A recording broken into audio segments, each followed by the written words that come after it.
রমজান মুবারকের এত ফজিলত, মানুষ যখন কোন ইবাদত করে আল্লাহ পাক সেই ইবাদতের নেক আমলের সওয়াব 10 থেকে শুরু করে 700 পর্যন্ত বাড়ায় দেন। 10 থেকে শুরু করে 700 বাড়ায় দেন, ইল্লা সাওম, রোজা ছাড়া।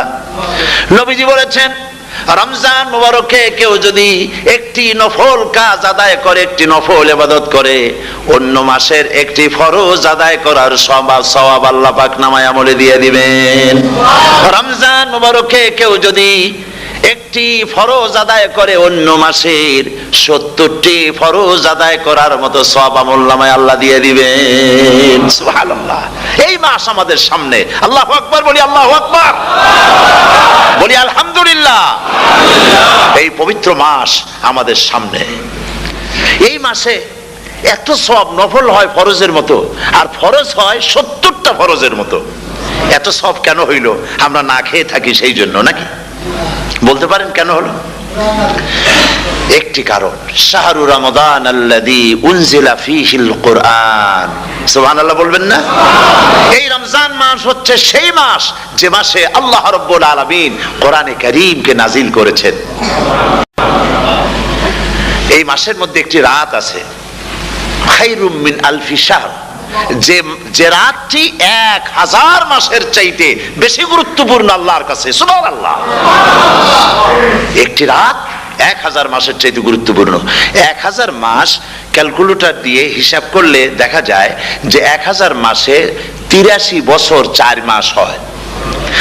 তাহলে তার অর্থ কি এই যে একটানা 83 বছর 4 মাস ইবাদত করলে যে সওয়াব হবে, এই রাত্রে ইবাদত করলে সেই সওয়াব হবে? হতে পারে, এরকম হতে পারে, কিন্তু ব্যাখ্যাটা কি? ব্যাখ্যাটা হচ্ছে এই, আরবিতে আলফুন শব্দ দিয়ে 1000 বোঝানো হয় না। আরবিতে যখন আলফুন বলা হয় তাহলে বোঝা যায় সংখ্যাধিক্য, বিপুল সংখ্যা, হাজার হাজার হাজার হাজার, থাউজেন্ডস এন্ড থাউজেন্ডস। এইটাকে বোঝাবার জন্য আরবিতে ব্যবহার করা হয় আলফুন, হাজার হাজার। তাহলে আল্লাহ কি বুঝাতে চাচ্ছেন? আল্লাহ রাব্বুল আলামিন তিনি আয়াত দ্বারা বুঝাতে চান, এর ব্যাখ্যা হচ্ছে এই পৃথিবীর মানবতার কল্যাণের জন্য, এই পৃথিবীর মানুষের ভালাইয়ের জন্য, মঙ্গলের জন্য হাজার হাজার মাস ধরে এই পৃথিবীর মানুষের যে কল্যাণ হয় নাই, এই রমজান মুবারকে একটা রাত আছে যেই রাতে আল্লাহ রাব্বুল আলামিন মানবতার সেই কল্যাণ করেছেন। সেই কল্যাণ কি দিয়ে করেছেন? শাহরু রমাদান আল্লাযী উনজিলা ফীহিল কোরআন, কোরআন নাজিল করে পৃথিবীর মানুষকে সেই কল্যাণ আল্লাহ দিয়েছেন। সুবহানাল্লাহ। বন্ধুগণ, কোরআন, কোরআন কি নিয়ামত আমাদের কাছে! সেই নিয়ামতকে আমরা চিনলাম না, আমরা বুঝতে পারলাম না কত বড় নিয়ামত আল্লাহ আমাদের দান করেছেন। এই কোরআন যেন আপনি শুনতে পারেন, পড়তে পারেন, বুঝতে পারেন, সেই জন্য আল্লাহ রাব্বুল আলামিন শরিয়াত কি সুন্দর ব্যবস্থা করেছে। কোরআন শোনার জন্য রমজান মুবারকে তারাবিহের নামাজের ব্যবস্থা করা হয়েছে। সুবহানাল্লাহ, সুবহানাল্লাহ। যারা সব সময় পড়তে পারেন না, কোরআন তেলাওয়াত জানেন না, অথবা সারা বছরও এক খতম কোরআন শরীফ পড়া হয় না, শরিয়াত কি সুন্দর বিধান করলো যে আপনি যেন 30 পারা কোরআন শরীফ শুনতে পারেন। এই ব্যবস্থা তারাবিহের নামাজের মধ্যে শরিয়াত করে দিয়েছে। আলহামদুলিল্লাহ, আলহামদুলিল্লাহ। যাদের টাকা কড়ি আছে আমি তাদেরকে অনুরোধ করব, যদি পারেন তাহলে মেহেরবানি করে রমজান মুবারকে উমরা পালন করবেন। আমি উমরার নিয়ত করেই এসেছি, ঢাকা থেকে উমরার নিয়ত করেই এসেছি, আপনাদেরকে দেখে গেলাম। আর আমি এখান থেকে ডাইরেক্ট মদিনা মুনাওয়ারায় চলে যাব ইনশাআল্লাহ। লাইলাতুল কদর পর্যন্ত হারামাইনুশ শরীফাইনে কাটাতে চাই, নিয়ত করেছি। আপনারা দোয়া করুন আল্লাহ যেন কবুল করেন। কি মজা যখন আপনি হারামাইনুশ শরীফাইনে যখন তেলাওয়াত শুনবেন, আপনার কাছে মনে হবে যেন কোরআন শরীফ নাজিল হতেছে। সুবহানাল্লাহ। সেখানে তো নামাজের পরে হাত তুলে মোনাজাত করা হয় না, শুধুমাত্র রমজান মুবারকে বেতেরের নামাজের মধ্যে ইমাম সাহেব হাত তুলে মোনাজাত করেন। গত বছর রমজান মুবারকের লাইলাতুল কদরে আমি ছিলাম, গত কয়েক বছর ধরে আল্লাহ যাওয়ার তৌফিক দিয়েছেন দয়া করে। সেখানে লাইলাতুল কদরে পত্রিকাগুলি লিখেছে 30 লাখের উপরে লোক ছিল মক্কা শরীফের হারাম শরীফে, 30 লাখের উপরে। যখন তেলাওয়াত হচ্ছে, মুনাজাত করতেছেন ইমাম সাহেব কাঁপতেছেন, মুনাজাত করতেছেন, কাঁদতেছেন, আর গোটা হারাম জুড়ে কান্নার রোল পড়ে গিয়েছে। কিভাবে কাঁদতেছে! সারাদিন মানুষ রোজা রেখে তারপর ইফতার করতে যখন বসে, আমি সেই জান্নাতের কথা কেমনে আপনাদের বুঝাবো? রসগোল্লা কেমন লাগে বক্তৃতা দিয়ে 6 ঘন্টা বক্তৃতা দিয়েও বোঝানো যাবে না। যদি মুখের মধ্যে ঢুকাইতে পারি তাহলে বুঝবেন যে মজাটা কি। এটা তো আমি বুঝাইতে পারবো না কি মজাটা লাগে। সারাদিন রোজা রাখার পর সমস্ত লক্ষ লক্ষ মুসল্লিরা বসে আছে মক্কা শরীফে, কাবা শরীফ সামনে, এখানে বসে আছে। রোজাদারের সামনে আছে জমজমের পানি আর মদিনা মুনাওয়ারার খুরমা। আল্লাহর ঘর সামনে, জান্নাতের থেকে আর কাকে বলে? সুবহানাল্লাহ। আর মসজিদে নববীর ভিতরে মদিনার আকর্ষণ কাশাস আলাদা। মদিনা শরীফের আপনাকে যদি পাইয়া যায় কোন আরব, কোন মাদানী, আপনারা ছাড়বেই না, আদর করে পাশে বসাবে। তোমারে আমি এই জিনিস খাওয়াবো, এইটা দিয়ে ইফতার করাবো, আমার কাছ দিয়ে তুমি উঠতেই পারবে না। আপনাকে জোর করে বসায় দিবে মসজিদে নববীতে, রিয়াদুল জান্নাহ, রাসূল করিম সাল্লাল্লাহু আলাইহি ওয়াসাল্লামের কবর শরীফের কাছে বসে আপনি ইফতার করতেছেন। কত বড় নসিব! সেই জন্য আমি বলি, হলিডে করার জন্য আমেরিকা, সিঙ্গাপুর, হাবিজাবি এই সমস্ত ঘুরে কোনো লাভ নাই। হলিডে করতে চান, রমজান মুবারকে চলে যান হারামাইন শরীফাইন, মদিনা আল মুনাওয়ারা, মক্কা আল মুকাররমা। কপাল খুলে যাবে, জিন্দেগীর সমস্ত গুনাহ খাতা আল্লাহ পাক maaf করে দিবেন। রাসূল করিম সাল্লাল্লাহু আলাইহি ওয়াসাল্লাম বলেছেন, রমজান মুবারকে যে উমরা করলো সেজন্য হজ আদায় করলো। সুবহানাল্লাহ। অন্য রিওয়ায়াতে এসেছে, যে ব্যক্তি রমজান মুবারকে উমরা করলো সেজন্য আমার সাথে হজ আদায় করলো। সুবহানাল্লাহ। বুখারী শরীফে এসেছে, প্রতি রমজান মুবারকে হযরতে জিবরাইল আসতেন, হুজুরকে বলতেন, হুজুর আপনি তেলাওয়াত করেন, আমি শুনি, যতটুক নাজিল হয়েছে পড়েন। হুজুর পড়তেন, জিবরাইল শুনতেন, আবার জিবরাইল পড়তেন, হুজুর শুনতেন। এমনি করে করে যে বছর হুজুর ইন্তেকাল করবেন, হুজুরের জীবনের শেষ রমজান মুবারকে কোরআন নাজিল পরিপূর্ণ হয়ে গেছে। হযরত জিবরাইল বলেন, হুজুর কোরআন তো নাজিল তামাম হয়ে গিয়েছে, এবার আপনি পুরা কোরআন পড়ে আমারে শোনান। হযরতে রাসূল পুরাটা পড়ে 30 পারা পড়ে শোনায় দিলেন, জিবরাইল শুনলেন। এবার জিবরাইল বলেন, হুজুর আমি তেলাওয়াত করতেছি, আপনি শোনেন। হযরতে জিবরাইল 30 পারা পড়লেন, হুজুর শুনলেন। আবার হযরত জিবরাইল বলেন, হুজুর আবার আপনি পড়েন। হুজুর পড়লেন, জিবরাইল শুনলেন, আবার জিবরাইল পড়লেন, হুজুর শুনলেন। তার মানে হলো, হুজুর যে বছর ইন্তেকাল করলেন ওই বছরের রমজান মুবারকে হযরত জিবরাইল 2 বার পড়েছেন, হুজুর শুনেছেন, আর হুজুর 2 বার পড়েছেন, জিবরাইল শুনেছেন, যাতে করে একটা জের জবর, একটা আয়াত, একটা সেমিকোলন যেন বাদ না পড়ে যায়। কোরআন কারীম মুখস্থ করার জন্য আল্লাহ রাব্বুল আলামিন এটাকে স্থায়ী করার জন্য বাধ্যতামূলক করেছেন, নামাজের ভিতরে তেলাওয়াত করতে হবে। মানুষ নামাজের মধ্যে তেলাওয়াত করে সওয়াবের জন্য, সকালে পড়ে, বিকালে পড়ে, অর্থ সহকারে বুঝে পড়ে, রাত্রে পড়ে, দিনে পড়ে। পৃথিবীতে এমন একটা মুহূর্ত নাই যখন কোরআনে কারীম তেলাওয়াত হয় না। জোরে কোন সুবহানাল্লাহ। মানুষ এটাকে তেলাওয়াত করতেছে, মুখস্থ করতেছে। এই কোরআন শরীফের ভিতরে রয়েছে সব কিছু। এর মধ্যে রয়েছে ইতিহাস, এর মধ্যে আছে বিজ্ঞান, এর ভিতরে রয়েছে দর্শন, ভূতত্ত্ব, উদ্ভিদতত্ত্ব, নৃতত্ত্ব, খতত্ত্ব, জ্যোতির্বিজ্ঞান। এর ভিতরে রয়েছে মানুষের পারিবারিক নীতি, সামাজিক নীতি, চুক্তি নীতি, বন্ধি নীতি, যুদ্ধ নীতি, মানুষের যা প্রয়োজন সব কিছু এ কোরআনে কারীমের মধ্যে আল্লাহ পাক সন্নিবেশিত করে দিয়েছেন। জোরে কোন সুবহানাল্লাহি ওয়া বিহামদিহি। আমার ভাইয়েরা, কোরআন এর পরিচয়ের কথা বলতেছিলাম। আল্লাহ পাক কি কোরআন আমাদের শিখালেন, কোন কোরআন আমাদের শিখিয়েছেন, সেই কোরআনের পরিচিতি আপনাদের সামনে আমি তুলে ধরতেছি। আমি নিজে না, এবার কোরআন তার পরিচয় নিজেই দেবে। কেউ যদি কোরআনের কাছে জিজ্ঞাসা করে, কোরআন তুমি কোথা থেকে নাজিল হয়েছ, কে তোমাকে নাজিল করেছে, এই প্রশ্ন যদি কেউ কোরআনের কাছে করে, কোরআন নিজেই তার জবাব দিতে পারে কিনা? কোরআন নিজেই বলে, তানজিলাম মিম্মান খালাকাল আরদা ওয়াস সামাওয়াতিল উলা। এই কোরআন নাজিল করেছেন তিনি, যিনি ওই সুউচ্চ আকাশ আর জমিনকে যিনি সৃষ্টি করেছেন, সেই আল্লাহ আমারে নাজিল করেছেন।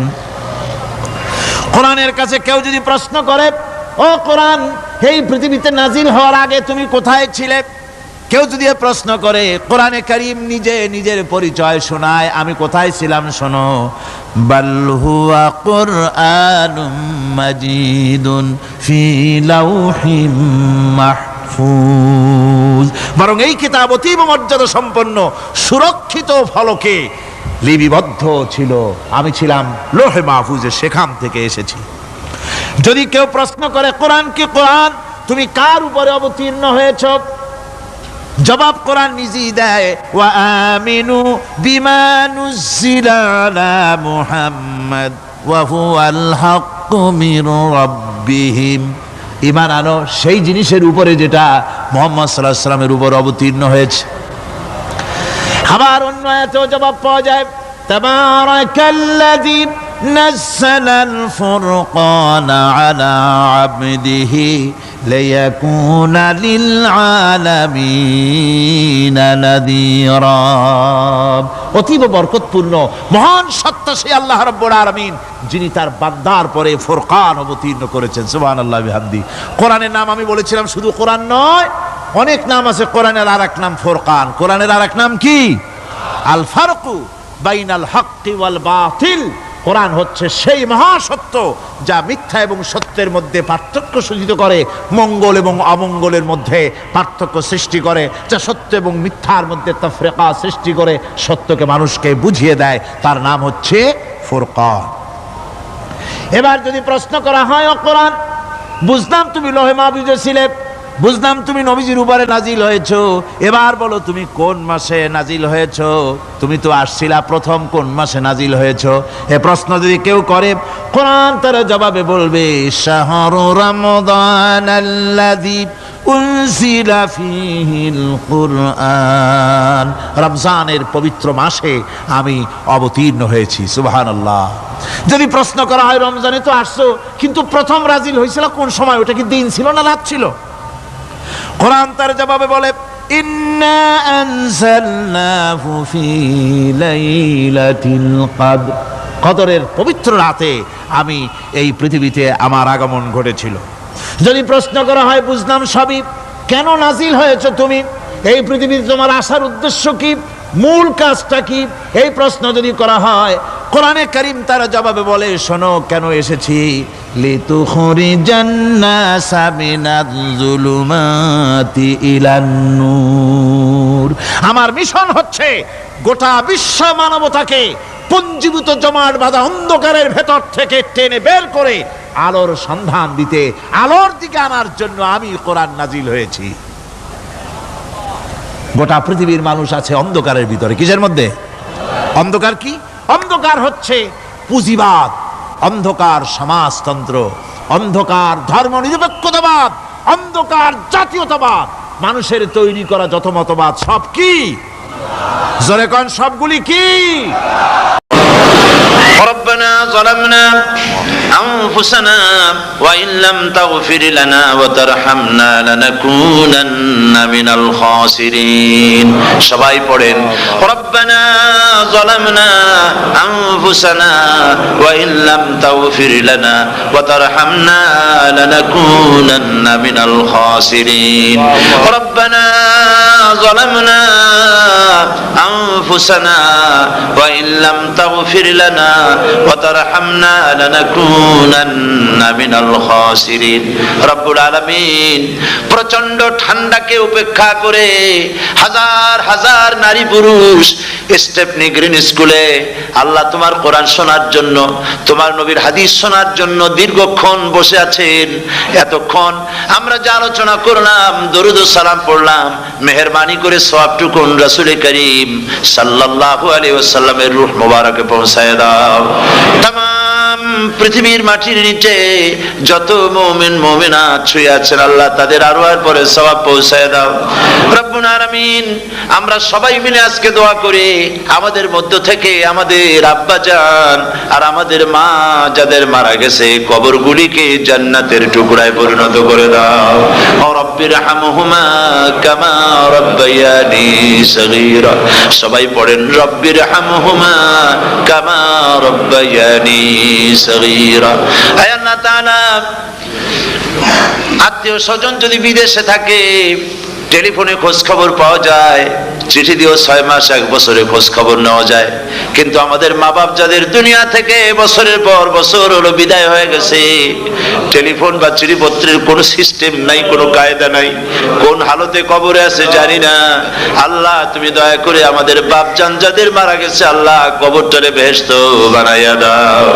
রব্বুল আলামিন জনম দুঃখিনী মা, আমাদের মা যাদের মারা গেছে, 10টা মাস পেটের মধ্যে থেকে মাকে হাঁটু দিয়ে, পাও দিয়ে, মাথা দিয়ে, গুতা দিয়ে কষ্ট দিয়েছি। আবার মা ডেলিভারিতে নিদারুণ কষ্ট করেছেন, যা মা ছাড়া কেউ বুঝবে না। এরপরে 2.5 বছর পর্যন্ত মায়ের বুকের দুধ চুষে চুষে খেয়ে মাকে বিরক্ত করেছি, পেশাব পায়খানা করে মাকে কষ্ট দিয়েছি। আল্লাহ তাআলা আমাদের মা বাপ অনেকেরই গরিব ছিল, খাট নাই, বিছানা নাই, তোষক ছিল না, কোন রকম করে আল্লাহ তাআলা বিছানায় শোয়া থাকতো, পেশাব করে, ছেলে মেয়ে পেশাব করে বিছানা ভিজায় দিয়েছে। মা নিজে আঁচলটা ভিজা আঁচলের উপরে শুয়ে ছেলেকে মেয়েকে বুকের উপরে করে সারাটা রাত কাটায় দিয়েছে। এই মা যার দুনিয়া থেকে বিদায় হয়ে গিয়েছে, আল্লাহ দয়া করে কবরটাকে জান্নাতের টুকরা বানাইয়া দাও। আয় আল্লাহ তাআলা আমাদের মা বাপ যাদের মারা গেছে তাদের উপর তোমার রহমত নাজিল করো। আমাদের দাদা দাদি, নানা নানি, আত্মীয় স্বজন, পাড়া প্রতিবেশী যারা মারা গেছে তাদের উপরে রহম করো।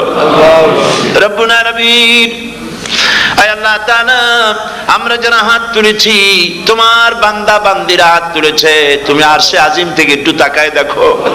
আমরা কোন রাজা বাদশার কাছে হাত তুলি নাই, আমরা কোন প্রধানমন্ত্রী প্রেসিডেন্টের কাছে হাত তুলি নাই, কোন পীর বুজুর্গের কাছে হাত তুলি নাই। আমরা হাত তুলেছি শাহানশাহ রব্বুল আলামিনের দরবারে। রব্বুল আলামিন আমরা যতগুলি লোক হাত তুলেছি এর মধ্যে জিনাকার থাকতে পারে, মদখোর থাকতে পারে, বেনামাজি থাকতে পারে, সুদখোর থাকতে পারে। আল্লাহ কত রকমের গুনাহ করে আমরা হাত তুলেছি।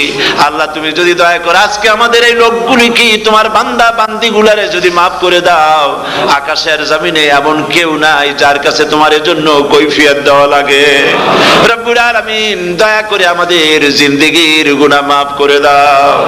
আল্লাহ তাআলা আমার মা বোনেরা কষ্ট করে এই ঠান্ডাকে উপেক্ষা করে যারা এসেছেন, আল্লাহ তুমি মা বোনদের হায়াত দারাজ করে দাও, মা বোনদেরকে পর্দায় থাকার তৌফিক দিয়ে দাও। আয় আল্লাহ মা বোনদের এমন জীবন যাপন করার তৌফিক দাও যাতে করে কিয়ামতে হযরত আয়েশা, হযরত খাদিজা, হযরত ফাতেমার সঙ্গে হাসর নসিব হয়ে যায়। আল্লাহ যে সমস্ত মা বোনদের বিয়ে হয়েছে, বাচ্চা হয় নাই, আল্লাহ তুমি তাদেরকে নিঃসন্তানীকে বাচ্চা দিয়ে দাও।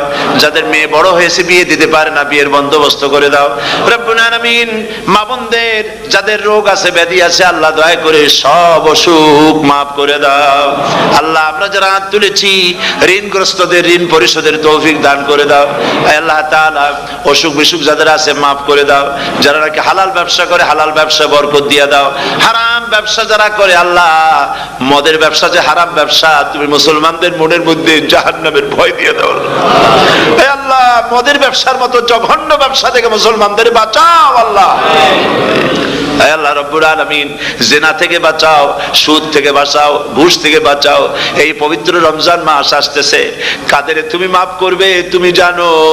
আল্লাহ এই রমজানের বরকত থেকে আমরা যেন মাহরুম না হয়ে যাই। আল্লাহ তোমার বান্দা বান্দি আমরা যারা হাত তুলেছি, এমন রোজা রাখার তৌফিক দাও যাতে তুমি খুশি হও বাবু। আমাদের কান্দার তৌফিক দাও।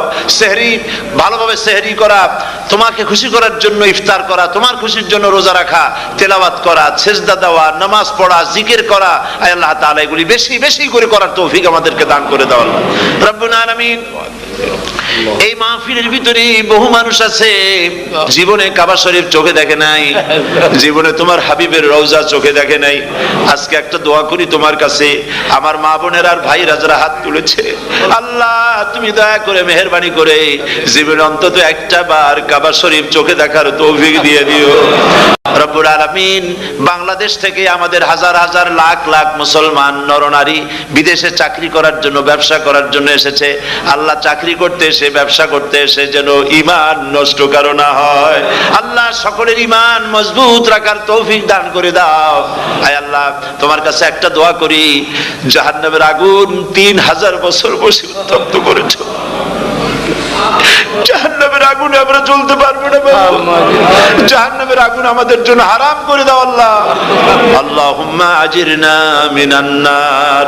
সকলে পড়েন আমার সাথে, আল্লাহুম্মা আজিরনা মিনান নার, আল্লাহুম্মা আজিরনা মিনান নার ওয়া আদখিলনাল জান্নাতা মাআল আবরার। হে আল্লাহ তাআলা, এই মানুষগুলি, এদের সাথে আমার কোনো আত্মীয়তার সম্পর্ক নেই, এদের সাথে আমার কোনো রক্তের সম্পর্ক নাই। এই মানুষগুলি, মা বোনেরা, ভাইয়েরা, আমাকে তারা ভালোবাসেন দ্বীনের জন্য, আমি তাদেরকে ভালোবাসি দ্বীনের জন্য। আল্লাহ, এই ভালোবাসা যেন দুনিয়ায় শেষ না হয়, এই ভালোবাসা দিয়ে যেন কিয়ামতের দিন আমরা এক জান্নাতে থাকতে পারি, এই তৌফিক তুমি আমাদেরকে দান করে দিও আল্লাহ তাআলা। তাম পৃথিবীর মুসলমানদের উপরে তোমার রহমত নাজিল করো, বাংলাদেশের উপরে রহমত নাজিল করো, চেচনিয়া বজনিয়ার উপর রহম করো আল্লাহ। চেচনিয়ার মুসলমানদের দেখার কেউ নাই তুমি ছাড়া বাবু, তুমি রক্ষা করো। রাশিয়াকে দুর্বল করে দাও, চেচনিয়ার মুসলমানদেরকে আজাদ করে দাও, কাশ্মীরকে আজাদ করে দাও, দুনিয়ার সমস্ত স্বাধীনতাকামী মুসলমানদেরকে স্বাধীন বানায় দাও আল্লাহ তাআলা। নতুন শতাব্দীতে মুসলমানদেরকে আর মেরো না আল্লাহ। আমরা বুঝতে পেরেছি আমরা নাফরমান, সেই জন্য তুমি রাগ করেছো, সেই জন্য তুমি আমাদের মারতেছো, কাফের দিয়ে মারতেছো আল্লাহ। আল্লাহ, তুমি আমাদেরকে মাফ করে দাও, নতুন শতাব্দীতে ইসলামের বিজয় দিয়ে দাও আল্লাহ। বিজয়ের আমরা তো আশাও করতে পারি না, যেহেতু আমরা গুনাহগার। সাহাবায়ে কিরামদের সেই কোয়ালিটি আমাদের মধ্যে নাই আল্লাহ। তুমি দয়া করে তোমার হাবিবের সাদকায় নতুন শতাব্দী, ইসলামের শতাব্দী আল্লাহ তুমি দয়া করে বানাই দিও আল্লাহ রব্বুল আলামিন। আমি জানি না কে কোন দুঃখ নিয়ে এখানে এসেছে, আমি সকলকে কয়েক সেকেন্ড ছেড়ে দিলাম, মাথা নিচু করে চক্ষু বন্ধ করে আল্লাহর কাছে আপনাদের মনের কথাটা বলেন, আল্লাহ পাক দোয়া কবুল করবেন ইনশাআল্লাহ।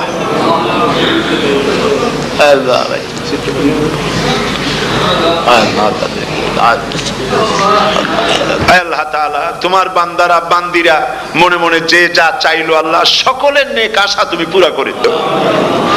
ربنا تقبل منا إنك أنت السميع العليم وتب علينا إنك أنت التواب الرحيم ستر العرش مسبول علينا وعين الله ناظرة إلينا بحول الله لا يقدر علينا اللهم إنا نجعلك في نحورهم ونعوذ بك من شرورهم اللهم لا مانع لما أعطيت ولا معطي لما منعت ولا ينفع ذا الجد منك الجد اللهم زدنا ولا تنقصنا وأكرمنا ولا تهنا وأعطنا ولا تحرمنا وآثرنا ولا تؤثر علينا وأرضنا وارض عنا سبحان ربك رب العزة عما يصفون وسلام على المرسلين والحمد لله رب العالمين واجعل آخر كلمة عند الموت لا إله إلا الله محمد رسول الله السلام عليكم ورحمة الله